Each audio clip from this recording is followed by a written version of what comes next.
Hola a todos, bienvenidos a la Biblioteca de la Historia. En el programa de hoy tenemos a nuestro amigo Ángel Portillo Lucas. Ángel es profesor, escritor, divulgador y recreador histórico. Bienvenido, Ángel. Bien hallado y bienvenido a todos los oyentes de la Biblioteca de la Historia. Aquí, Gerión, nos volvemos a ver. Acuérdate que nos vimos en Lucentum no hace mucho tiempo. Sí, sí. La verdad que es un placer tenerte aquí, Ángel, porque bueno, sé que sabes muchísimo de la historia de Roma y bueno, los oyentes lo van a comprobar en el programa de hoy.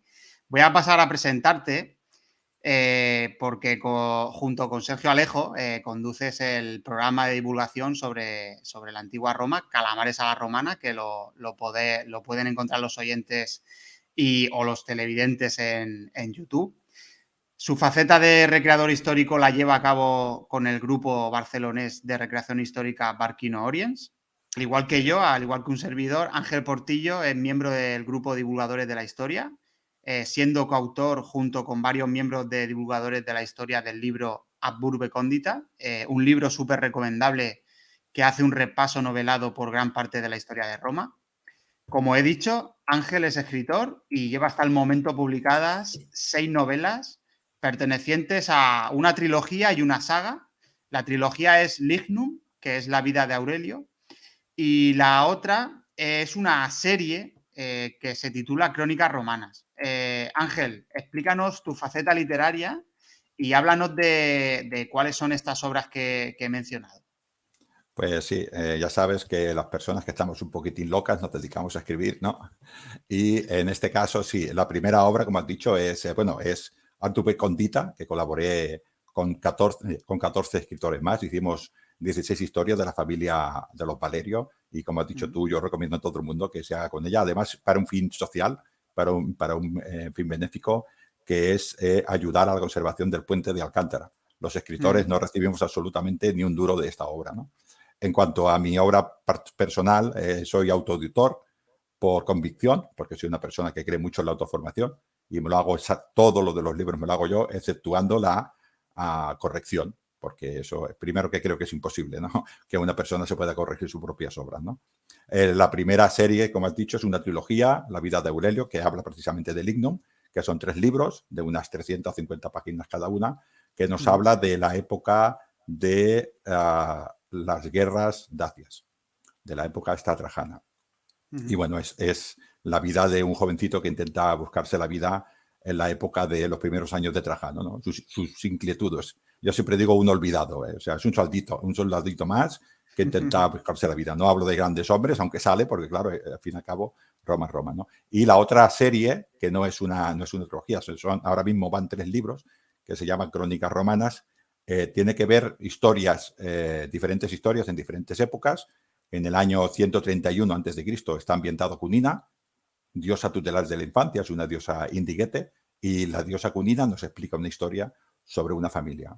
El siguiente es Aliso, que nos habla del año 9 después de Cristo. Aliso, los últimos supervivientes de Teutoburgo.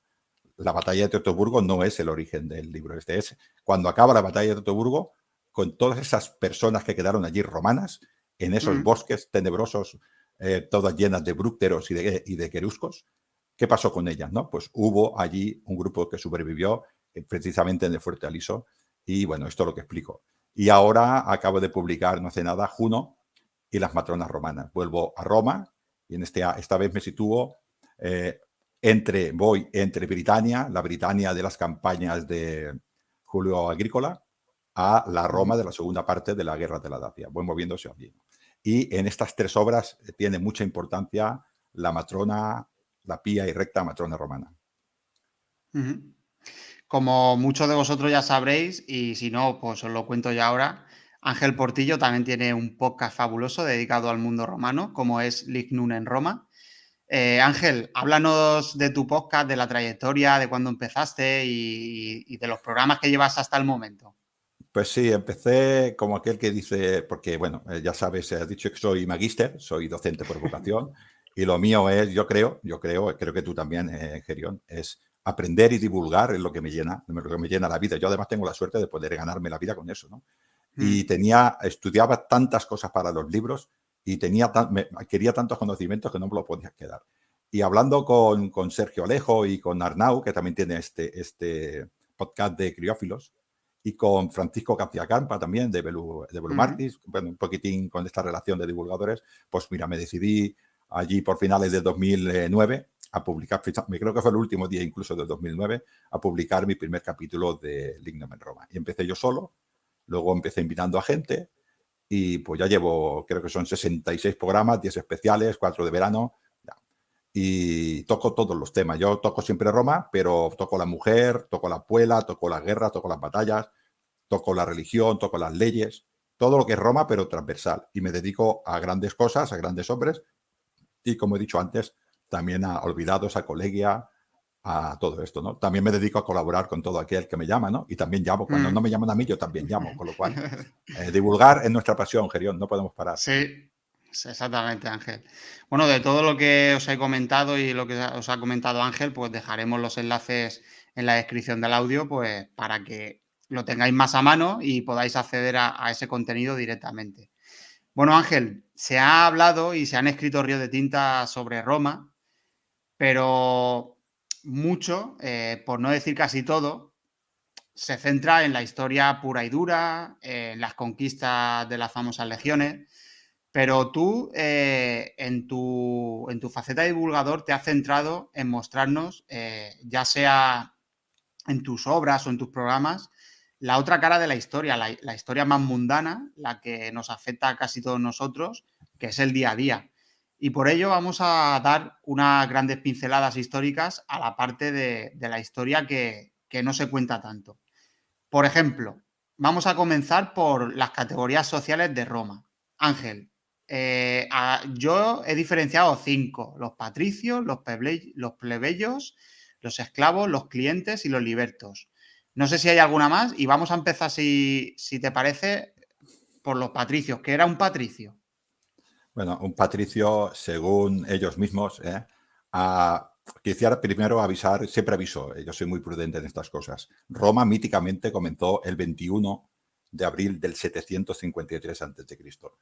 Y los historiadores se han puesto de acuerdo en que acabó el 4 de septiembre del 476 después de Cristo. Estamos hablando de muchísimos años, con lo cual los conceptos y las percepciones de las clases sociales y de las leyes y de los derechos pues fue cambiando durante el tiempo, ¿no? Así que nosotros hablaremos república y principado para que nos entendamos, pero en la monarquía los derechos eran uno y durante el principado y el bajo imperio y la anarquía militar los derechos en otros. Hay que ser consciente de esto, ¿no? Así que estamos generalizando y probablemente todo lo que diga no sea exacto dependiendo de la época en la que nos encontremos, ¿no? En teoría, los patricios eran esas personas que vivieron míticamente con Rómulo, estos primeros pobladores de Roma, estos primeros hombres que generaron el primer ejército de Roma, que fue en la monarquía, que luchó contra los primeros pueblos de alrededor. Estos patriae patrae, estos padres de la patria, son los patricios. Cuando hablamos de la historia de Roma, muchísimas veces, y cuando hablamos de cómo se comportaba un romano, muchísimas veces solo hablamos de los patricios. Los demás no existen. O sea que la inmensa mayoría de las cosas que saben las personas es de los patricios. Son muy importantes, no hay que quitarle esta verdad, son muy importantes, pero los patricios eran una inmensa minoría con respecto a los demás. Eran los que tenían realmente los plenos derechos al principio. Solo ellos tenían el pleno derecho. Solo, ¿eh? Los demás, aunque fueran ciudadanos romanos, no tenían plenos derechos. Por ejemplo, un derecho muy, muy sencillo que ahora a nosotros nos parece muy bien. Ellos tenían derecho a votar, pero también tenían derecho a ser elegidos. Había otros ciudadanos que solo votaban y no eran elegidos. Tenían derecho a ir a la guerra, tenían derecho a tener propiedades, tenían derecho a recibir parte del hager público. Había ciudadanos romanos de pleno derecho, bueno, no eran de pleno derecho, pero eran ciudadanos romanos que no tenían estos derechos. O sea, al principio, los únicos que se podrían llamar ciudadanos romanos de pleno derecho eran precisamente los patricios. O sea que, digamos, enfrente de los patricios estaban los plebeyos, ¿no? ¿Qué era un Bueno, plebeyo? los plebeyos, esta pregunta, Gerión, es complicada. No, nadie sabe muy bien de dónde vienen los plebeyos. O sea, en principio, claro, cuando Roma se funda, pues con Rómulo van un montón de personas y estos son los patricios, que son los que forman el ejército, y su gente, los patricios y su gente son los que forman el ejército. Pudiera ser, muchos historiadores están de acuerdo, no todos, pero muchos están de acuerdo, que estos plebeyos son comerciantes que vinieron a Roma a hacer negocio, o gente, por ejemplo, de Albalonga, o gente, por ejemplo, de otras ciudades que fueron a Roma y se establecieron allí, pero no eran de estos primeros ciudadanos romanos que tenían el pleno derecho. Estos eran precisamente estos plebeyos. Lograron propiedades romanas, pero no lograron estos plenos derechos. Entre ellos lo que hemos dicho de ser elegido, que es el ius honorum, el ser elegido en su carrera política, en ese tan famoso cursus honorum, ¿no? Y una cosa muy importante también que nos da a nosotros, nos parece un poquitín tonta, que es ser sacerdotes o poder consultar la voluntad de los dioses, que esto en esta época era muy importante. Eran ciudadanos romanos, libres, con propiedades, pero carecían de estos derechos. No eran los que peor estaban en Roma, había clases sociales peores. Pues en esas 5 clases sociales que tengo yo aquí escritas, en tercer lugar vienen los esclavos, pero los esclavos quiero que luego nos hablen más en profundidad. Los, Pobrecicos. sí, los clientes.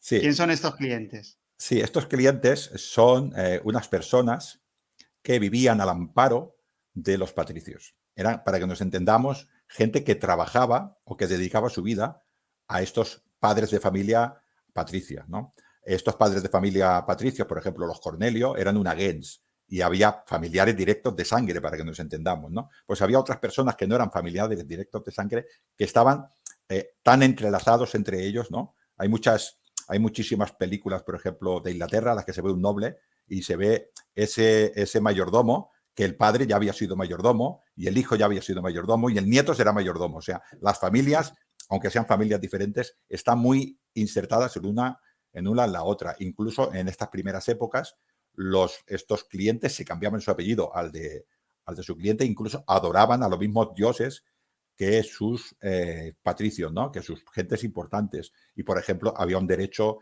el cual un cliente no podía nunca ir a un juicio y declarar contra su patrón, porque su vida estaba tan unida que declarar contra su patrón era perjudicarse a sí mismo. Y eso se entendía que no podía ser. Iba a mentir porque ¿qué va a hacer? Perjudicar a sus hijos, por decir la verdad, no podía ser, ¿no? Estos clientes eran personas que trabajaban para estos patricios, para estos patrias patrae, y además la organización suya eran ellos, o sea, no Roma, ellos. Cuando, por ejemplo, uno de estos patricios se iba a la guerra, estos clientes daban a sus hijos para que les acompañaran a esa guerra, a esos soldados. También eran los que suministraban a estos soldados. O sea, eran gente de inferior categoría que no eran plebeyos, o sí, era indiferente esto, pero que estaban insertados en esa familia y vivían para ellos. Uh-huh, uh-huh. Luego están los libertos. De esto sí que, porque los libertos sabemos que, digamos, hombre, la misma palabra lo dice, ¿no? Libertos, esclavos liberados. ¿Realmente qué eran los libertos? Sí, los libertos eran esclavos liberados. En esta época primera de Roma existía un concepto de ciudadanía que eran los ingenuos. No confundamos con la ingenuidad de ahora, sino es una palabra que quería decir que no tenían sangre esclava en sus venas, porque la esclavitud era tan abundante, la libertad de esos esclavos era relativamente frecuente también, ¿no? Y aquel que decía que no tenía sangre esclava en las venas era, yo tengo sangre pura de romano de toda la vida, ¿no? Y era así, ¿no? Pero bueno, los libertos eran esclavos liberados, gente que había nacido esclava, y los amos les daban esta libertad. Estos libertos, cuando dejaban la esclavitud y pasaban a ser hombres libres, no tenían todos los derechos de un ciudadano y además se tenían que comportar, entre comillas, como si fueran también clientes. O sea, seguían al amparo de la familia del amo. Incluso había leyes que fueron variando durante el tiempo que les obligaba a servir un tiempo en la familia de su amo, un tiempo a la familia del heredero de su amo si moría el amo. O sea, que estaba bastante legislado. Fue un poco variando. Esto era un liberto. El liberto, vuelvo a repetir antes lo de la ley que fue cambiando. En un principio era un ciudadano que podía votar, pero no podía ser elegido. Y a la tercera generación sí que ya podía ser elegido. En la monarquía no, porque solamente podían ser elegidos los patricios y al inicio de la república tampoco. Pero conforme estos derechos se fueron extendiendo también a los plebeyos, a la tercera generación de libertos también. Así que uno era un esclavo, se liberaba, quedaba al mando de su patrón, para que nos entendamos, y su hijo era el que realmente ya era ciudadano. Anda, qué curioso. Ujú. Ahora, si te parece, Ángel, vamos a conocer Era- cómo era la de- vida, por ejemplo, Antes de de... entrar, has dicho Sí. antes clases sociales, ¿no? En Roma existía otra clase que eran los peregrini. Ah, Los los peregrini, que eran peregrini. a estas personas que no eran ciudadanos romanos y eran de fuera, sencillamente, o incluso era una persona que era de una provincia, que era de allí, que era de esa provincia, toda su vida había sido de esa provincia, había sido conquistado por Roma y era un peregrini, una persona, pues bueno, una persona, un extranjero, ¿no? Ujú. Como si fuera ahora un comunitario, pero sin derechos ninguno. España invade Francia, para que nos entendamos, allí están los franceses y los franceses no pueden votar ni nada, allí estarían, ¿no? Sería una cosa así, ¿no? Y tenemos otros que no son ni esclavos ni peregrinis, que son los deditici, los dediticios, que Ujú. son aquellos ciudadanos de ciudades que se rindieron incondicionalmente a Roma. Son hombres libres, pero no les asiste el derecho de los peregrinis, que había un prefecto peregrini en Roma. Incluso era, o sea, el castigo a esas ciudades era tan fuerte que cuando Caracalla dijo todo hombre libre que esté en las tierras que adoran los dioses de Roma serán libres. Estos no. Qué Estos tampoco. curioso. Quedaron toda la vida sin ser ciudadanos romanos. Oye, Ángel, ¿y cómo se diferenciaban entre ellos quién era de una categoría? Porque sí que, por ejemplo, se sabe que los esclavos iban con una especie de collar, con una especie de chapa o de amuleto, pero el resto de clases sociales, sí, bueno, sí, me puedo imaginar que los patricios, las vestimentas ya a lo mejor le podía a uno decir, mira, este es un patricio porque mira las vestimentas que tiene, que eso es nada más que se lo puede permitir alguien de clase alta. Pero claro, los demás, ¿cómo se diferenciaban? Así como lo estás diciendo. Normalmente era a vestimenta, cuando Mm, un peregrino, cuando una persona salía, por ejemplo, ahora me lo invento, de Atenas, iba a Roma, esa persona iba con una tabla de hospitalidad y se presentaba y mm, decía, yo vengo invitado por que este es tal, este es Cornelio, o este es, yo qué sé, Valerio, o este es Manso, o este, bueno, la familia que fuera. Y esto era lo que te identificaba. Normalmente en la vestimenta y en la manera de hacer, de moverte, la educación que tenías, era cómo te diferenciabas. La gente pobre, tú pasabas por una calle y no podías diferenciar un bracero libre de un esclavo. mm, No se veía esta distinción. Y era, tanto es así que una manera de convertirte en esclavo era que te raptaban como hombre libre, te tostaba bien tostado para que te callaras y te vendían en otro sitio como esclavo. Y tú eres el que tenía que demostrar que era ciudadano romano. Claro, si te raptan en Roma y te venden en Capua, que está a 3 días claro. de marcha, pues igual alguien te conoce. Pero si te raptan en Roma y te venden en, yo qué sé, en Clusium, allí en la Galia, pues no te conoce Mm, nadie y te comen la vida de de, esclavo. como esclavo. No era fácil, no era fácil. Pero bueno, ellos ya intentaban. Por ejemplo, tú cuando veías una matrona, ya iba con un buen vestido y la gente se apartaba e iba con su protección, ¿no? Pero los pobres lo tenían bastante mal, la verdad. Ahora que has nombrado la matrona, de eso es lo que quería que empezáramos a conocer. ¿Cómo era la vida, por ejemplo, de una ama de casa, de una matrona? Bueno, Por ejemplo, ¿a qué edad podía encontrar el matrimonio? sí, a la edad para casarse, en la ¿Mm? antigüedad y hasta hace 4 días las mujeres romanas era los 12 años. 12 años. 12. 12, sí. La mujer se considera por los 12 años viripotens, o sea, capaz de aguantar sexualmente un varón.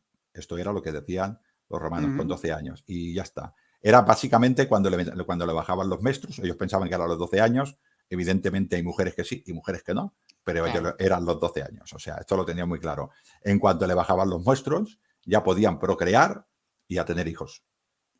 Estamos, siempre que digo estas cosas, a mí no me hace ninguna gracia, pero estamos hablando de otra realidad social y tenemos Claro. que abandonar las gafas del siglo XXI e irnos a Mm, las gafas del siglo VI antes de Cristo. Y tenemos una claro. sociedad, la romana, que está, la atacan los sabinos, la atacan los zumbos, la atacan los eques, la atacan los etruscos, y ellos se tienen que defender. Y para defenderme necesito soldados. Y la mujer, si puede procrear a los 12 años, pues a procrear. Claro. Ellos Y tenían, es así de duro, pero tenían una visión particular o otra visión diferente a la nuestra de lo que era la vida y la muerte. Entonces, claro, claro, y luego la esperanza de vida también hace que ciertos roles, digamos, se se apliquen antes produzca. o se hagan antes, claro. Claro, tenemos en cuenta, a veces, estas cosas son siempre muy duras de explicar. Tengamos en cuenta que para esas mujeres, para esas matronas de 40 años que habían tenido sus hijos, esto era lo que había que hacer, porque si no tenían soldados, hubieran sido destruidos por las otras ciudades. Y esos hombres de las otras ciudades hubieran entrado en Roma y las hubieran violado y las hubieran matado y hubieran abusado de ellas. Que los otros no eran buenos, eran tan malos como los romanos, lo que pasa es que perdieron, ¿no? Hay que entender que hay que estar en esa época, ¿no? Es durísimo, pero en esa sociedad, a las niñas para mí una niña, para ellos una mujer de 12 años, ya estaba preparada para el matrimonio. No todas se casaban a los 12 años, iban un poquitín hacia adelante, pero no tardaban mucho porque ellos sabían que, igual que las mujeres le viene la menstruación, se les va, ¿no? Y luego también pasa otra cosa con el cuerpo femenino, que se estresa cuando tienen muchos hijos. Y Ujú. como se estresa, pues hay un momento que aunque no se vaya, ya no puedes concebir, ¿no? Ah, y esto pasaba muchísimas veces. Así que había que tener hijos rápido. Además, la mortalidad, como has dicho tú, de la esperanza de vida. La mortalidad infantil era muy alta. Se calcula que de un poquitín más del 50% a los 15 años. Y claro, hacer aumentar soldados, una sociedad que está siempre en guerra y se le mueren más o menos la mitad de los niños, hay que criar mucho. Claro. Y, ¿ellas podían elegir con quién casarse o eso era No. decisión de los padres de familia? En general, uno de los derechos del pater de familia era concertar la boda de su hijo y de su hija. El hijo Ujú. tampoco podía El elegir. hijo tampoco. Tampoco. Como norma general, no. Era el padre quien decidía, esto conviene a la familia, tu hijo mío, te casarás con una persona de la gens Cornelia, y se casaba. De la Ujú, gens Marcia, de la gens Flavia, lo que sea, y tú te casabas con esa mujer. Hay aquí quizás que entender un concepto que es que los romanos, nosotros somos muy de ego, somos muy individuales. Los romanos no eran así, los romanos son más de civis, eran más ciudadanos, eran más ujú, de grupo social. O sea, para ellos era más importante el grupo social que el individuo. Y a la mujer en esa época se le veía como otra parte más de la gens, de la familia, ¿no? Y era tratada como tal. Entonces, lo que le convenía a la familia era que ese miembro de la familia fuera a hacer una relación política, para que nos entendamos, que esta puede hacer así, a otra gens. Y lo entendían así. De hecho, ujú. a las mujeres no tenían derecho a nombre. A las mujeres se les ponía en femenino el nombre de la gens. A los Ya. Cornelios, Cornelia. A los Ujú, Antonia, Antonio, Antonia. Julio, Julia. Este era el nombre, ujú, porque se les consideraba que eran parte de la gens, un miembro más de esta sociedad, de esta asociación, que en este caso era una familia, ¿no? Esto lo veían así. ujú. Em, ¿Era obligatorio ser ama de casa? O sea, digamos, dedicarse a las labores del hogar, entre comillas, o podían ejercer un oficio. Al principio, a la mujer tenía que ser domisela, la nífica, o sea, la mujer tenía que estar en casa. Esto En era casa. el ideal, sí, esto era el ideal romano. O sea, la mujer tenía que atender a su marido y tenía que atender a sus hijos. Esta era el ideal romano. La realidad es tozuda. Y esto no pasa así. Cuando yo soy un patricio, cuando yo soy no un patricio, porque también había plebeyos ricos, ¿no? Cuando yo Ujú. soy una persona adinerada, puedo permitirme el lujo de tener a mi mujer en mi casa y que se dedique a la casa, a las labores de la Sí. casa. Cuando digo las labores de la casa, también me estoy hablando, por ejemplo, a la gestión de los esclavos de esa casa. Pero yo la puedo tener en casa apartada. Si yo soy un artesano que vive en el Viminal, toda mano me es necesaria. Claro. Y entonces mi mujer, mientras no le esté dando el pecho al niño, pues estará trabajando en la tienda, porque no me lo puedo permitir. Y eso pasará en la panadería, pasará en la carnicería, pasará en la Termopolae, pasará en todos sitios, ¿no? Pero el ideal era que la mujer estuviera en su casa y se ocupara de sus hijos. La realidad es tozuda y tenemos epigrafía de mujeres que tenían oficio, incluso sin hombres, ¿eh? Que Ujú, esto es muy importante. Las fuentes clásicas nos dicen que no, pero la epigrafía y ahora también muchas veces la arqueología nos demuestra que había mujeres en sitios donde pensábamos que no. Así que la mujer era muy normal que trabajara. ujú. Bueno, y si no se casaba una mujer, había casos de que no se le encontraba marido, no se le encontraba pareja, y si no se casaba, ¿qué era de esa mujer? Iba por épocas. Vuelvo a repetir lo que he dicho antes. Ujú, La mujer en aquella época la educaban para tener hijos y atender a su marido. Pero esto no era una cosa gratuita. O sea, los romanos no se levantaron un día y dijeron, vamos a hacer esto porque somos malas personas. No, ellos tenían una realidad social y entendían que esta era la mejor manera de sobrevivir en ese entorno en el que vivían, ¿no? La mujer también pensaría eso. Con lo cual, una mujer que tuviera 16 años y no estaba casada, probablemente, por toda la educación que ella había recibido, por todas sus amigas, por todo lo que había alrededor, diría, se me está pasando el arroz. Yo no voy a ser útil a mi sociedad. ¿Qué hago en esta sociedad? Porque eso era lo que le inculcaban a ella en aquel momento. Ella vería, Ujú. y todas sus amigas con 12 años, con 13, con 14, estaban casadas y tenían hijos y aportaban hijos. Y cuando aportaban esos hijos, a esas casadas, la sociedad se lo reconocía, le decía, eres una matrona, qué suerte tengo en el mundo. Sin embargo, tú no tienes hijos, te se pasa el arroz. Entonces, ¿es posible que una mujer decidiera tener hijos? Sí, pero estaría mal vista y probablemente lo pasaría mal. Todavía hoy en día, cosa que no soy capaz de entender, oigo a mujeres que le dicen a la otra, te está pasando el arroz, como si la única misión que tuviera la mujer en el mundo fuera tener hijos, ¿no? Pero en aquella Sí. época sí que lo veían así. Entonces era muy difícil que una mujer de por sí le pasara eso. Conforme Roma se fue haciendo grande y esta ya no era tan importante al final de la tardorrepública y el imperio, esto cosa ya fue cambiando. Ya alguna podía decir, bueno, pues yo no. Pero en esta temprana edad de la república, eso era prácticamente traicionar al pueblo. Porque tú, ¿cómo Ujú. aportas al pueblo? O sea, el romano, yo tengo hijos y los mando a la guerra. He tenido una hija y tiene hijos. ¿Y tú qué aportas a la sociedad? ¿Entendemos esta presión? Ujú. Bueno, creo que ya lo has ido más o menos matizando, pero ¿tenían menos derechos que un hombre o tenían derechos diferentes? Tenían un rol. Tenían un rol. Decir menos derechos que un hombre tenía menos derechos que un patricio y tenía menos derechos que muchos plebeyos. Pero tenía más derechos que un peregrini y tenía más derechos que los esclavos y tenía más derechos que los libertos. Lo que tenían era un rol. Y Ujú. en este rol empezaron, por ejemplo, como he dicho yo antes, a no tener ni nombre. Luego ya se les ponía el nombre de la gens paterna y de la gens materna, para que nos entendamos. Se les ponía los dos nombres de la gens. Luego empezaron a tener derecho a herencia. Luego tuvieron derecho a poder gestionar el tutor, porque las mujeres siempre eran consideradas menores de edad, pero ellas podían escoger el tutor, eso era muy importante, ¿no?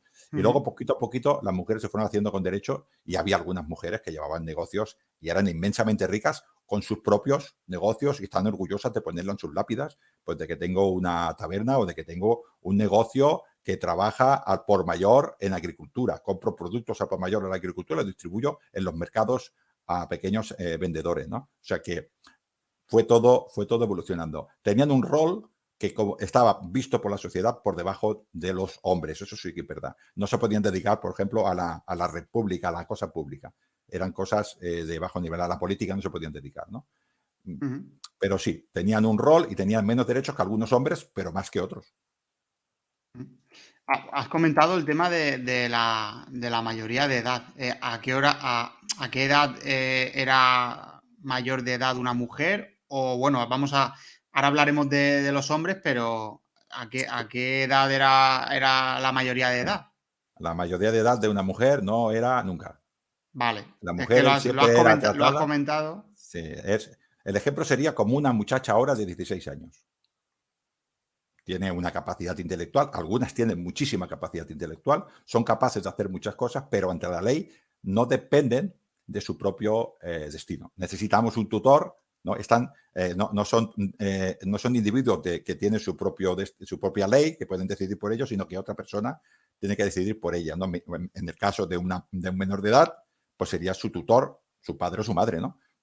En aquella época siempre era el tutor legal. Normalmente era el padre o el marido, pero ella podía optar también por otro, depende de la época. Las mujeres siempre eran declaradas menores de edad.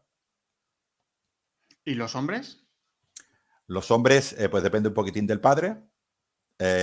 Pasaban lo que se llamaba, eran puber, vello púbico, Ujú. viene de cuando nos salen pelos en los órganos sexuales. Entonces el padre, 14, 15, 16, un poquitín, dependiendo del padre, decía, bueno, tú ya eres maduro, te desnudas ante toda la familia, te pones por última vez la toga infantil, te desnudas ante nosotros, no te muestras que tienes los atributos sexuales correspondientes, los dos testículos y que tienes vello púbico. Para ellos, tener vello púbico quería decir que el hombre se podía reproducir y ya no podemos casar. Esto solía ser 14 hacia arriba. Hay algunos hombres pues que creo que lo hicieron mayor de edad con 9, pero estos son cosas raras. Lo normal lo normal son 14, 15, 16 años. Justiniano dice que la edad legal para casarse, y digo esto, las mujeres a los 12 y los hombres a los 14. Era la edad legal, pero la verdad era que dependía del padre de familia, que era pues cuando se le ponía la toga viril, ¿no? En Roma había una ceremonia muy importante que era el 17 de marzo, sobre todo para los plebeyos, que era el día del libre pater. Los íbamos al templo de Ceres y los ricos pues iban a Juventus, allá al templo de Juno, al Capitolino. No sé de qué grupo eres tú, Gerión. Yo soy pobre, yo voy al libre pater. ¿Qué obligaciones diarias tenía una matrona o cómo era su día a día? Una matrona, bueno, claro, es muy complicado, ¿no? Pero vamos a ponernos, por ejemplo, una matrona de buena familia. Pues esta, Sí. esta mujer se levantaba y como su marido tenía cosas más importantes que hacer que encargarse de la casa, era ella la que se encargaba de la gestión de todos los esclavos de esa casa. Con lo cual ella, si a algún esclavo había que disciplinarlo, ella no lo disciplinaba, pero tenía esclavos bien vistos, dijéramos, de posesión superior, ¿no?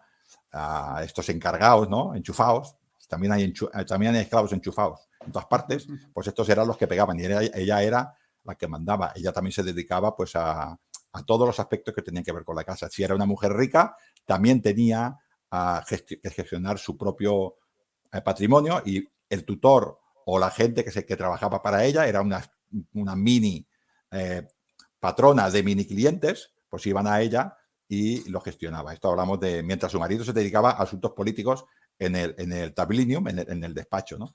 Luego ya depende si, por ejemplo, por la tarde pues había algún acto social, pues ella ya se ponía bonita, se ponía su estola, se hacía un peinado potente, porque ahí en el peinado y en la estola es donde estaba la clase social, se tapaba la cabeza porque su pelo y su peinado era solo para su marido, entonces salía pues a esa convención, a lo que fuera, ¿no? O iba a ver amigas o lo que fuera. La vida de las gente de alta sociedad era esta, ¿no? O un evento religioso también se podía dedicar. La gente pobre era muy fácil. Se levantaba por la mañana, se iba a trabajar con el marido, si tenía hijos le daba de comer al hijo mientras trabajaba y cuando salía el sol se iban todos a su casa.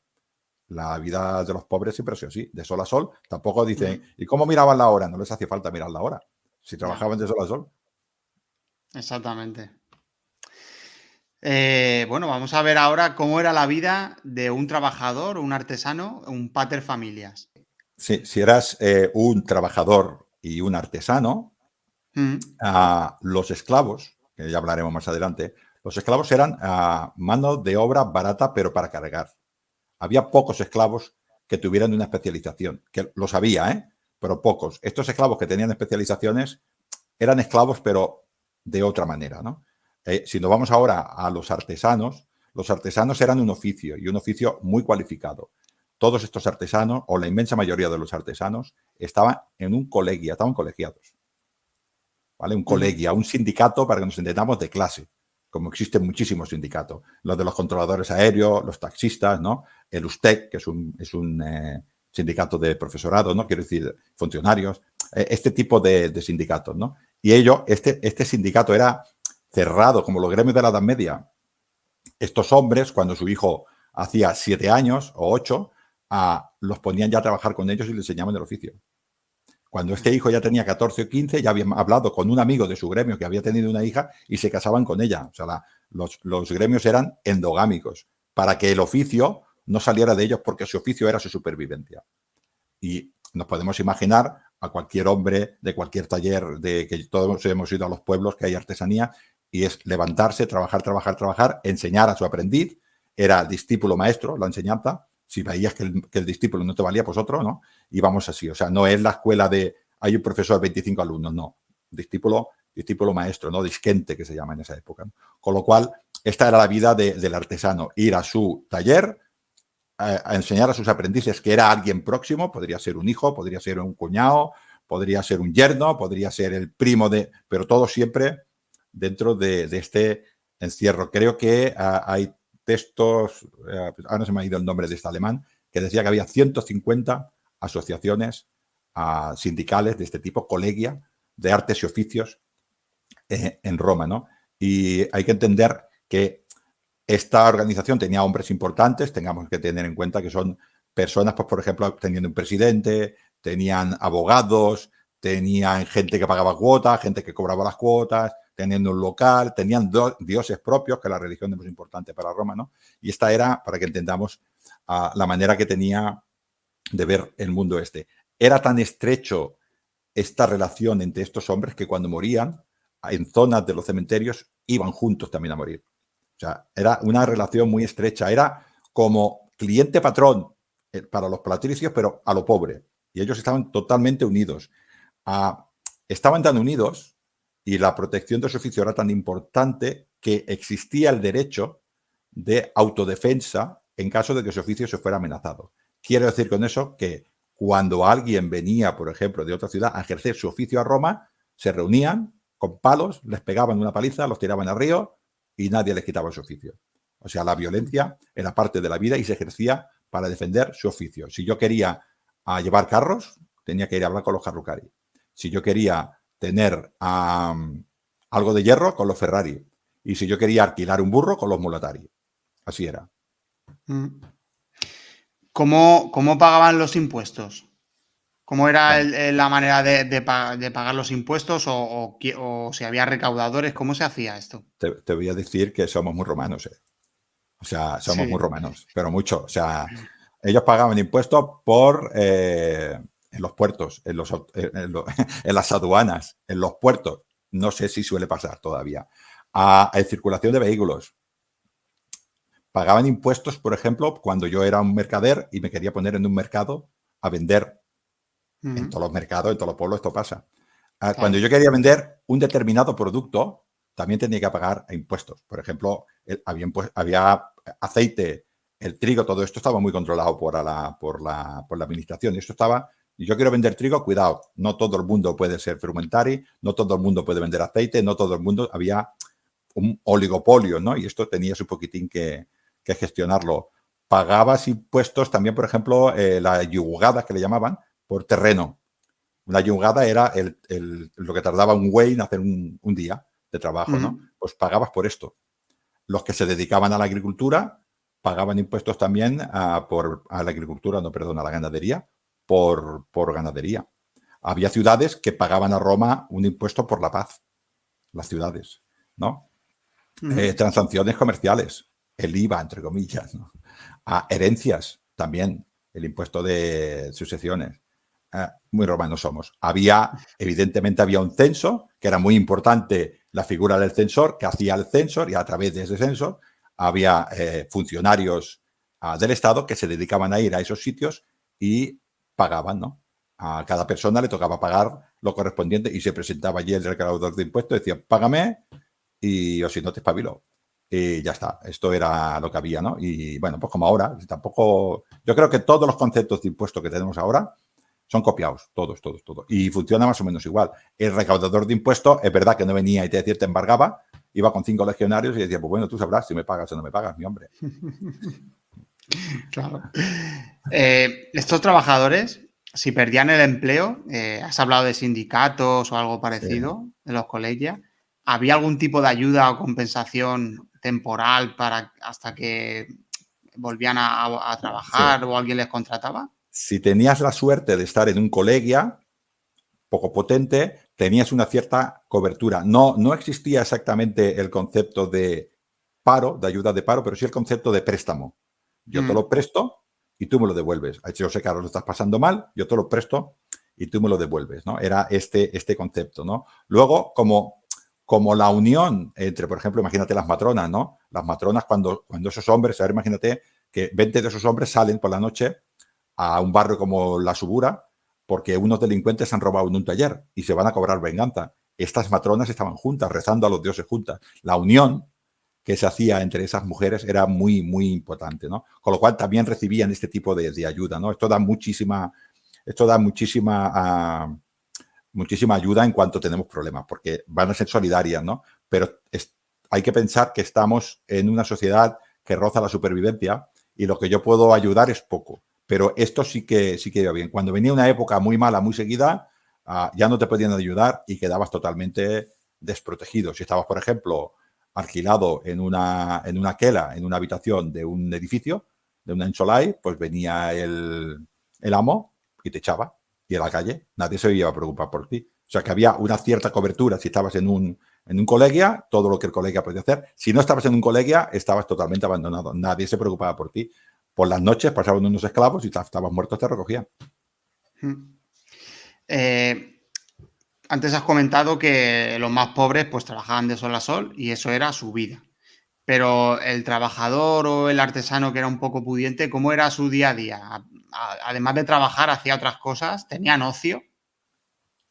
Sí, claro, si a la vida te iba bien, si a ti la vida te iba bien, tú odiabas trabajar, esto está claro, tenías que trabajar porque no te quedaba más remedio y tú cuando llegaba a la hora sexta, o sea, al mediodía, dejabas el trabajo y por la tarde para tus amigos, para hablar, para ir a las termas, para ir a un amigo tuyo a hablar, o sea, ellos tenían la mañana para un poquitín del ocio y la tarde para otras cosas. También es verdad, por la tarde se hacían todas las actividades religiosas, se hacían muchísimas reuniones, se hacían comitias, se hacían asambleas, había días un poquitín para todos, ¿no? Si tú eras un buen estante, procurabas no. Y si eras todavía más rico, tú no ibas a trabajar, tú estabas en tu casa, te venían las personas tus clientes, que eran las personas que gestionaban tus negocios y te decía, pues mira, el negocio que tienes en campo va tal, tal, tal, tal. Bueno, vuelve la semana que viene y me informas y toma estas decisiones, pero tú en tu despacho. Si eras menos rico, pues ibas al taller. Y bueno, como ahora. Y habría gente porque era tan rica que no sabía ni lo que tenía. Exactamente.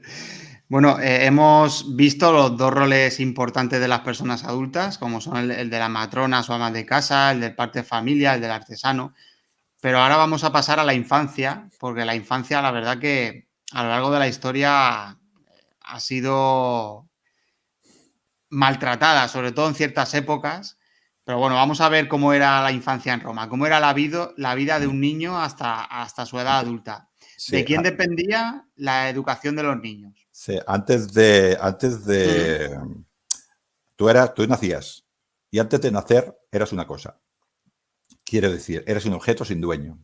mm, Eras un bebé, eras un humano, pero eras un objeto sin dueño.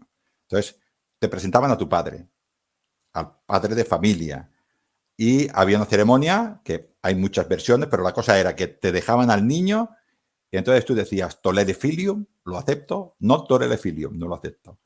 Los padres tenían hostia, derecho a la vida y a la muerte de sus hijos. Derecho de venta, lo podían vender. El derecho de que se le llama noxae dandi, o sea, yo te debo a ti un dinero, mi hijo va a estar trabajando para ti como si fuera un esclavo durante 2 años. Y te pago, tenía ese derecho, ¿no? Tenía derecho a elegir con quién se iba a casar, su hijo o su hija. Y tenían derecho a la exposición. La exposición quiere decir, yo tengo 5 hijos y 6 hijas, no quiero otra hija más, y coges esta y la sacas a la calle. Y se muere en la calle, o morirse es malo, o el primero que la coge la recoge y se la lleva a su casa. Si se la lleva a su casa y la cría como su hija, bien, pues si se la lleva a un prostíbulo, pues a los 5 años uf, ejerciendo la prostitución. Así era de dura el inicio de la familia. Luego ya cuando tenemos el niño, que era lo que querías decir, tenemos un niño o una niña, mm, le ponemos el nombre correspondiente. Hasta los 7 añitos, más o menos, la madre se hace cargo de la educación del niño con la supervisión del padre, porque el padre era la obligación.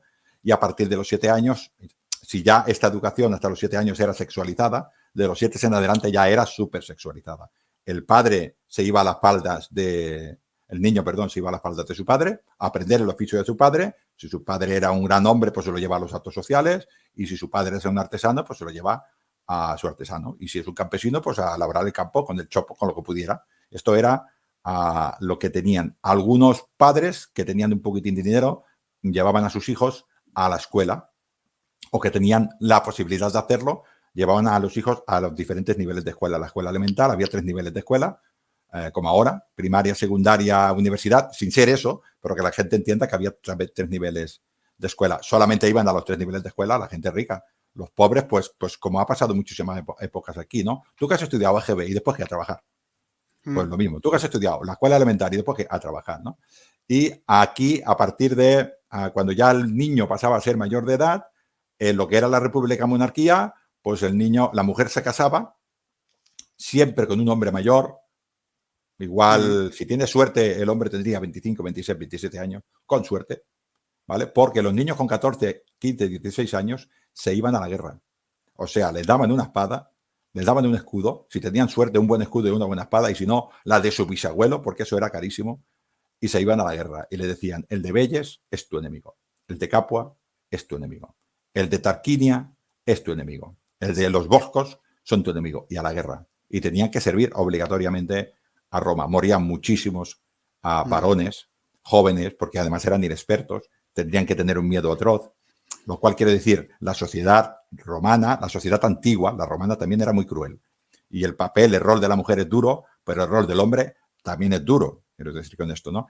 Este hombre, este joven, cuando ya hacía su botín de guerra o sobrevivía, volvía a su casa a por su oficio y entonces era cuando conseguía a mujer. Así que la educación era hasta los 7 años más o menos bien, los hermanos jugaban y las hermanas jugaban pues, con juguetes de hueso, bueno, con todos los juguetes, pues con cuadrigas tiradas con cuerdas, bueno, lo que hemos hecho hasta hace poco, ¿no? A partir de los 7 ya se sexualizaba mucho, a la mujer le decían, tu misión es ser una buena matrona, mira lo que hace tu madre, mira cómo se comporta tu madre, y al hijo le decían, mira qué hace tu padre, honra a tu padre con el oficio del padre. Si el padre era carpintero, carpintero, y si el padre era senador, senador. Tenías que honrar, era una de las maneras de demostrar el amor a tu padre, que era honrar su oficio, ¿no? Esto ha sido así hasta hace muy poco tiempo, ¿no? Y la educación a los hombres de bien les daban más educación, les enseñaban latín, les enseñaban griego, les enseñaban oratoria, y a las mujeres solo les enseñaban algunas, les enseñaban a leer y escribir, algunas ni eso, y había algunas familias muy importantes, como por ejemplo los Cornelios, que a las mujeres les enseñaban una muy buena educación, que le llamaban puelas doctas, o sea, mujeres con formación, ¿no? Pero no era para que hablaran en público, sino para que sus hijos salieran buenos ciudadanos. La misión más importante de una matrona romana no era generar hijos, era generar ciudadanos. Y había algunas familias importantes que decían, cuanto más formación tenga la madre, más formación tendrá el hijo. Pero esto era muy escaso. Si salía, como podía ser el caso, de algún niño o alguna niña vamos, que era imposible enderezarlos, como se suele decir, y su comportamiento era, vamos, no era el comportamiento de un ciudadano romano, ¿qué maneras de castigarles había o incluso había alguna manera de repudiarles?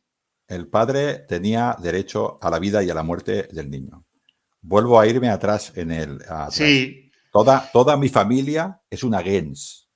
Yo como pater familia soy el máximo representante, pero toda mi familia es la misma gens. Todos somos Cordelios, todos somos Escipiones. Si un Escipión ofende a un Cornelio, todos los Escipiones ofenden a Cornelio. Hay que verlo así. Entonces, la falta de mi hijo pequeño no porque es un niño, pero cuando ya tiene 13 años, ofende, es toda la gens contra toda la otra gens. El castigo va a ser muy duro.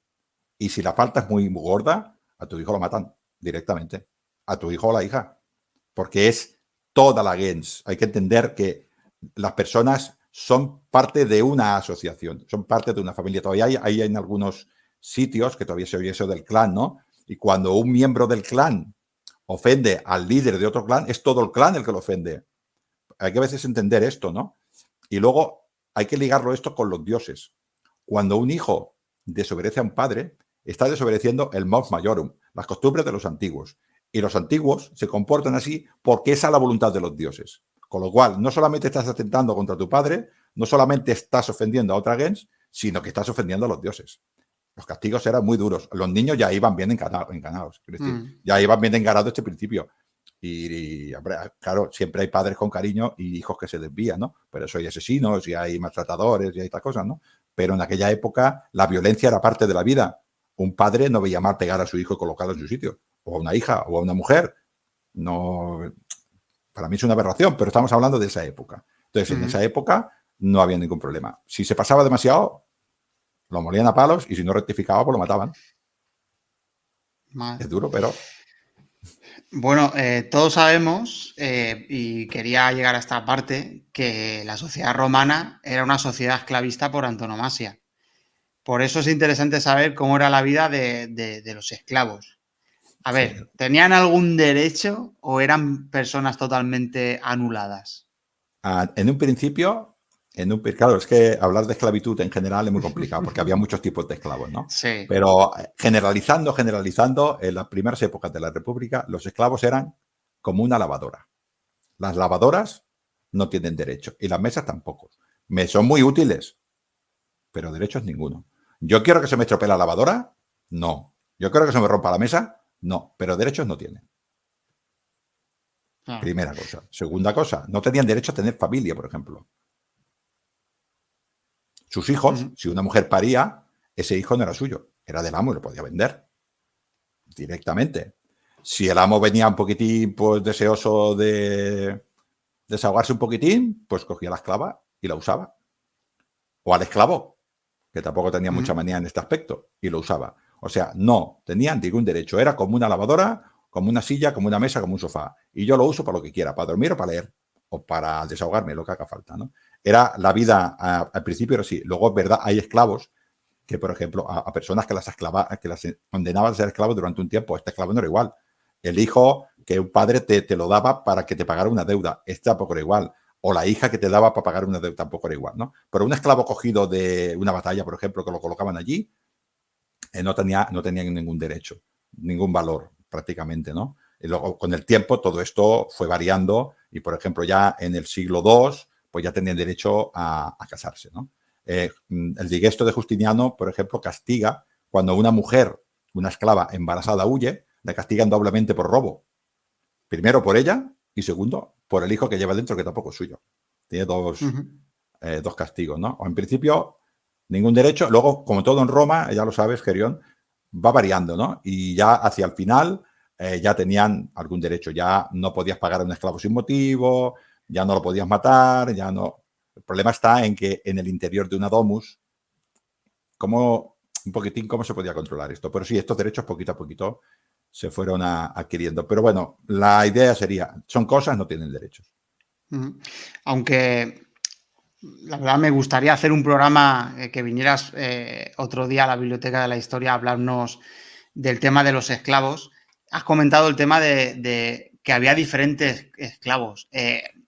Así por encima, Ángel, dinos qué diferentes esclavos había en Roma. Sí, por ejemplo, así, sin profundizar mucho, no es lo mismo ser esclavo rural, que Mm. en el campo solamente necesitan mano de obra, dijéramos, fuerza, y sustituir a un esclavo por otro es relativamente fácil, que un esclavo en la ciudad, que hay más especializaciones porque hay más artesanías, ¿no? Tampoco es lo mismo ser esclavo público que privado. Tampoco es lo mismo ser esclavo de una persona pobre que solo tiene un esclavo, que probablemente se encariña contigo porque está todo el día contigo. Un hombre, por ejemplo, que hay muchísimas lápidas de hombres que compran a sus mujeres, focaeriae, que se le llaman, mujeres para que las cuidan la casa, porque cuidar la casa no era una labor del hombre, sino de la mujer. Oye, y se han enamorado y tenían que la ha liberado. Esta mujer tenía una condición. Si a esa misma mujer la compraba un proxeneta de un lupanar, pues estaba la prostitución. Y son los mismos tipos de esclavos. Tampoco es lo mismo, por ejemplo, ser una esclava que está al servicio de una gran familia. Si, por ejemplo, tú estás al cuidado de la hija y eres su ama, eres su niñera, pues esta mujer es prácticamente más que la madre porque va a estar más tiempo con ella. Cuando se casa se la lleva con ella, ¿no? Con lo cual hay una confianza muy importante. Siendo esclavos, no teniendo derechos, había esclavos que vivían mejor que plebeyos y que patricios, porque una de las obligaciones del amo era darles de comer. Con lo cual decían, algunos esclavos cuando el ama les decía, te doy la libertad, decían, no, yo prefiero ser esclava que como todos los días y duermo. Si me tengo que buscar la vida, pues igual lo paso peor, ¿no? Claro. No es normal. O sea, quiero decir, en el campo seguro que a uno era la libertad y se iba, pero la ciudad, ¿no? Hay muchas cosas de los esclavos que podemos hablar si quieres, pero no era lo mismo. Podías tener mucha suerte y encontrar un amo que tú le eras útil y vuelvo a repetir, mi coche me es útil, yo no quiero que se me estropee. Pues imagínate que mi coche me habla, pues le puedo coger a precio. E incluso hay amos que han liberado a sus esclavos y los esclavos han seguido unidos a la familia sin ningún problema, porque es que a nosotros nos cuesta mucho entender que un hombre se enamore de una mujer, habiéndola comprado como esclava, conviva con ella, tenga hijos con ella, siendo una esclava, una cosa, y sin embargo estar enamorado de ella. Pero es que era su realidad social. Es muy complicado de entender, ¿no? Pues bueno, los esclavos públicos sabían a qué atenerse, los huigiles, por ejemplo, empezaron siendo esclavos, los bomberos serenos que había en Roma empezaron siendo esclavos, y estos tenían una vida pseudo militar, pero comían todos los días, tenían una casa, había otros esclavos que dormían debajo de la escalera y tenían que compartir manta. Es complicado. Bueno, ahora, para los oyentes que creían que no íbamos a hablar de esa perfecta máquina militar como eran las legiones romanas, pues tenemos una sorpresa, ya que sí que vamos a hablar de los legionarios. Ángel, aunque de las legiones romanas ya hablasteis largo y tendido, Sergio Alejo y tú, en esos 4 fabulosos programas que los oyentes tienen disponibles, voy a hacerte algunas preguntas. Por ejemplo, ¿con qué edad mínima se podía ser legionario? Sí, para ser legionario tenías que tener buen expediente, o sea, te pedían certificados de penales, para que me entiendas. Tenías que tener 17 años, como mínimo. Tenías que tener 17, sí, 1,77 m de altura, más o menos, y ser ciudadano romano. Así que la edad es 17 años como mínimo. Y ser ciudadano libre. Lo de la altura, 1,77 m, pues entonces la edad, o sea, la altura media de aquella época, de la época de la antigua Roma, no eran bajos, ¿eh? Porque 1,77. Estamos hablando de cuando dices alistarse a las legiones, es en la época imperial. En la época republicana, todo el mundo iba al ejército. Ahí no se preguntaba la altura. Es igual que tuvieras 1,50 m que tuviera 1,60 m. Tú eres ciudadano romano, mayor edad, a la guerra. A la guerra. Luego ya cuando somos profesionales, ya escojo. ¿Entendemos, no? La diferencia. Claro. No lo mismo los legionarios de Roma, tampoco lo mismo Roma en el imperio que en la república. En la república, sobre todo al principio, es una historia de supervivencia de Roma, de supervivencia. En el imperio y en la tarde república, siglo II, siglo I, antes de Cristo, siglo I, siglo II, es una historia de éxito, de conquista que le dieron palo a todo el mundo, ¿no? No es lo mismo ejército. Claro, expansionista, no es lo mismo. En esta época también hay que tener en cuenta una cosa. No iba mucha gente al ejército, aunque nos parezca que había mucho ejército. La ciudadanía romana, los ciudadanos romanos eran muchos y pocos iban al ejército. A los itálicos no les apetecía mucho ir al ejército. El ejército eran 5.000 personas cada legión, y si nos vamos a poner con toda la población de Roma, eso no significaba mucho. Encontrar personas altas no era muy complicado. ¿Tenía que servir un número de años mínimo? ¿O? Sí, cuando hizo las reformas del ejército profesional Mario, Cayo Mario. Y los ejércitos, Cayo Mario, el famoso Mario. 7 veces cónsul. 7 veces cónsul. ¿Y por qué no quiso más? Bueno, porque llegó el otro. Las legiones se convocaban para una guerra, si la campaña duraba 3 años, y duraba 5, 5. Y cuando llegaban a Rubicón, antes de llegar a Roma, se deshacía. Esto era hasta que llegó Augusto, y Augusto dijo, a servir. Y Augusto primero puso 16 años y luego estuvo durante muchísimo tiempo con las diferentes reformas de los Claudios Julios. El estándar era 20 años. Los legionarios romanos, ciudadanos romanos, servían 20 años. Los auxiliares, servían 25. Pero estos ya no eran ciudadanos romanos. Un legionario romano ciudadano servía 20 años. Que vaya a tener. Bueno, 20 años. Pero si el año 20 empezaba una guerra que duraba 5, este no se licenciaba. No se escapaba. No se escapaba de ahí. No, este tenía que tener suerte que hubiera paz. Y bueno, por servir a Roma, ¿qué derechos tenía un legionario que no tuviera otro ciudadano? Sí, los legionarios tenían el privilegio militum, que eran varios. Que eran cosas que iban a favor y cosas que iban en contra. Lo que les iba muy en contra era que no se podían casar.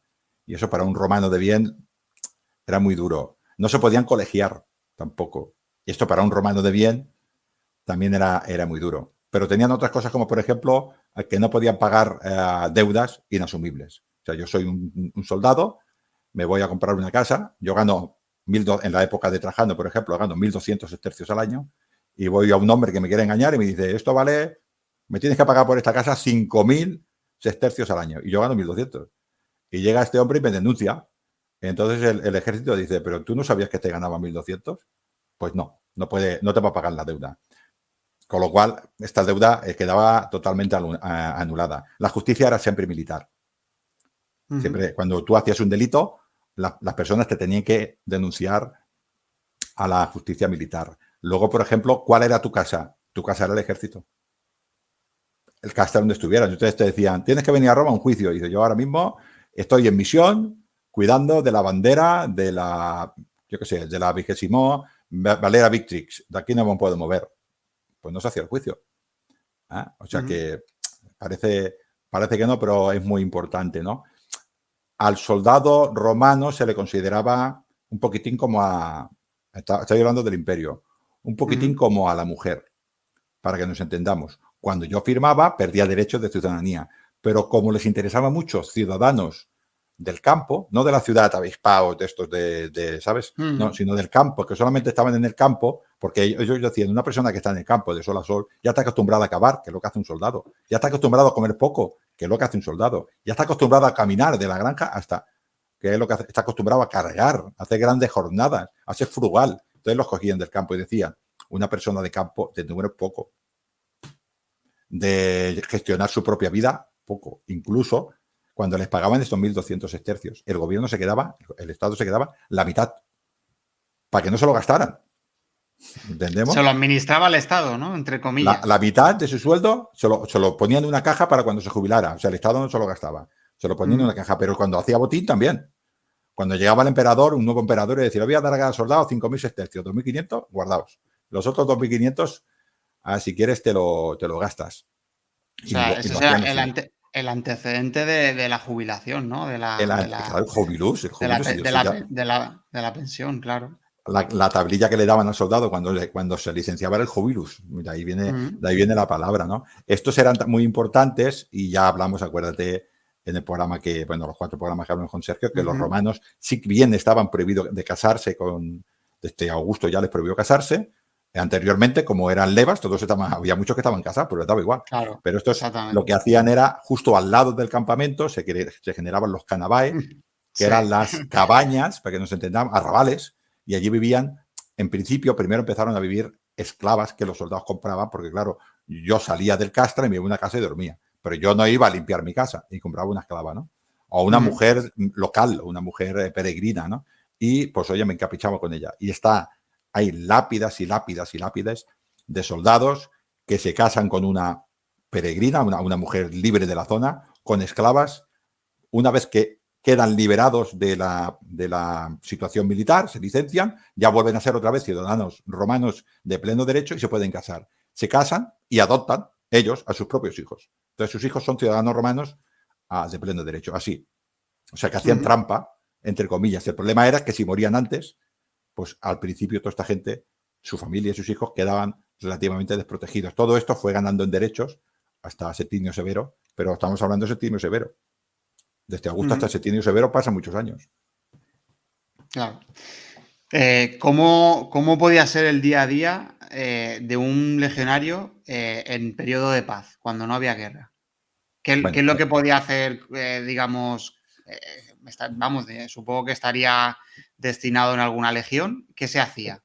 Sí, yo estudié mucho la legión el castre de la Primera Itálica, para mis 3 primeros libros de Ligno. La Primera Itálica estaba en lo que ahora sería Bulgaria, en la orilla del Danubio, y justo encima estaba la Dacia, que ahora es Bulgaria. Depende si eras un soldado, hablamos de soldados un poquitín raso, si eras que mis compañeros de legión no me escuchen, un limpialetrinas, o eras una persona que tenías un oficio. Tanto uno como el otro, nos vamos a levantar por la mañana, va a sonar el toque, van a pasar lista y nos vamos a poner a hacer instrucción. Cada día, toda la mañana haciendo instrucción. Los dos. Es igual que seas inmune, que se le llama, o es igual que seas un mile gregario normal y corriente. Llega al mediodía, comemos y a partir de ahí ya tenemos otras actividades. Si soy un limpia letrinas, o sea, un soldado que solamente soy soldado, me tocará hacer guardias, me tocará salir del campamento a hacer 30 kilómetros para reemplazar a otros que había en una torre de vigilancia que miraba al Danubio para que no vengan estos bárbaros del norte. Entendemos, ¿no? Me tocará hacer esto. Si soy una persona que tiene un oficio, soy, por ejemplo, un cazador, soy, por ejemplo, un curtidor de cuero, soy, por ejemplo, uno que trabaja en la marroquinería, soy, pues, uno que trabaja cuerda, uno que, bueno, pues todos los oficios que hay. Soy un librari, soy una persona que sabe escribir bien, ¿no? Que sé llevar cuentas, que soy el responsable de un horrea, de un almacén, soy un, bueno, pues haré este oficio. Haré este oficio. Si soy bueno, además, a una hora determinada me dejarán libre y podré abandonar los cuarteles, como pasa ahora, que hay gente que abandona los cuarteles a una hora determinada. Iré a mi casa con mi señora si tengo, o iré al lupanar del Canavae, a varios lupanares o tabernas para pasármelo bien, ¿no? Esta era la vida de uno del otro. Las personas, los miles gregarios, los miles que no eran inmunes, que no tenían ningún oficio, también tenían días de fiesta, ¿eh? No estaban todos los días trabajando, porque eran conscientes los soldados que los hombres se tenían que desahogar, dijéramos, pensaban los mandos que los soldados se tenían que desahogar sexualmente, porque si no eso generaba problemas, ¿no? Y entonces ellos tienen una visión. Voy a dar un ejemplo, ya lo andaremos muy bien cuando hablemos, si quieres, otro día de la esclavitud. Pero Catón decía que él había observado a sus esclavos de sus villas, que tenía grandes latifundios, que se frustraban. Entonces, la manera que tenía él para quitarles esta frustración era dejarles hacer el amor con esclavas, pero se lo cobraba, para que vieran que sí, se lo cobraba. Entonces, ellos iban mejor. O sea, la habilidad del hombre, desde su visión, desde la visión romana, era que tenían que liberar su sexo, porque si no se volvían locos. Pues los mandos pensaban exactamente lo mismo. Entonces, lo hacían por dos cosas. La primera, yo hablo su visión, ¿eh? La primera era el soldado que tenía una mujer de bien, porque fuera esclava, pero él consideraba que era su mujer, esa no se podía tocar, porque eso va a generar problemas. Si yo soy un soldado enamorado de una mujer y llega otro soldado y toca a mi mujer, lo normal es que saque el gladius y le corte el cuello, ¿no? Entonces, ¿cuál es la solución? Pues el que no tiene pareja que vaya a las prostitutas. Y ellos lo veían así. Así que para ellos la prostitución era un bien social, porque el hombre, si no se saciaba, si no se vaciaba, solo se frustraba y daba problemas, ¿no? Y esto ellos eran conscientes y les daban fiestas. Esto los mandos, ¿eh? Hay escritos que nos hablan de mandos y de soldados que decían, esto es un buen hombre porque no molesta a la mujer de los demás. ¿Entendemos esta manera? Esto, sí. En tiempos de paz, pues había bastantes salidas del campamento. Alrededor del campamento se generaba una ciudad con todas las necesidades posibles, ¿no? Y bueno, pues los hombres iban pues como un soldado de ahora que va a su casa con su mujer y sus hijos. No hay ninguna diferencia.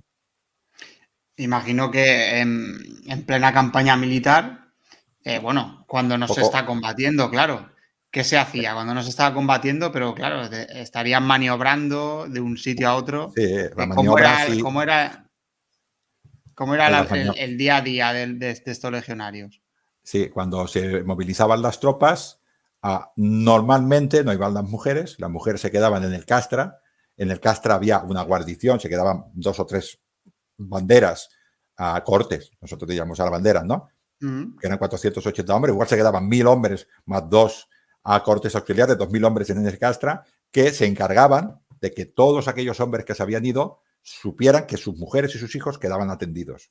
Muy importante esto, ¿eh? Muy importante. No se podían casar, pero tenían esta precaución. Y cuando iban, solamente les seguían en este aspecto, las prostitutas. Seguían a los hombres las prostitutas detrás, pero seguían las prostitutas, les seguían. ¿Sabes? La mejor manera de mantener la carne es viva.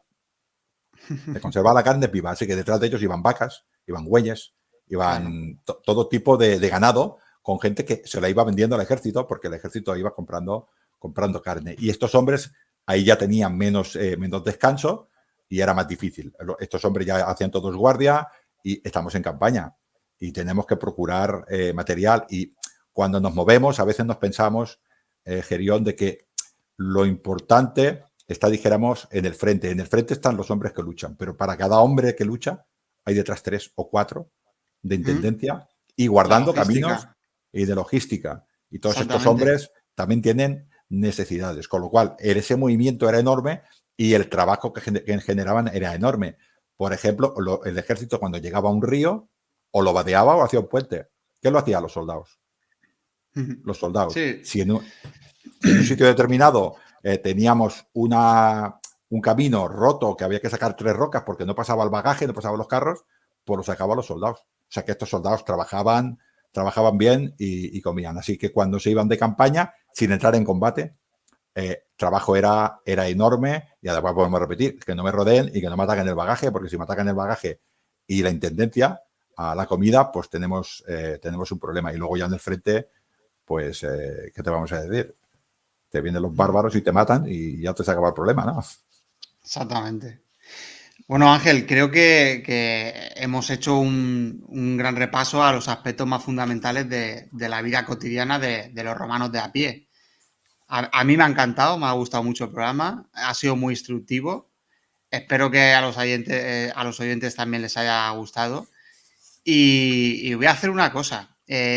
Animamos a los oyentes a que hagan preguntas en la zona de comentarios y con ellas, si quieres, Ángel, y nos las puedes contestar en un próximo programa, a modo de preguntas y respuestas, las podemos resolver.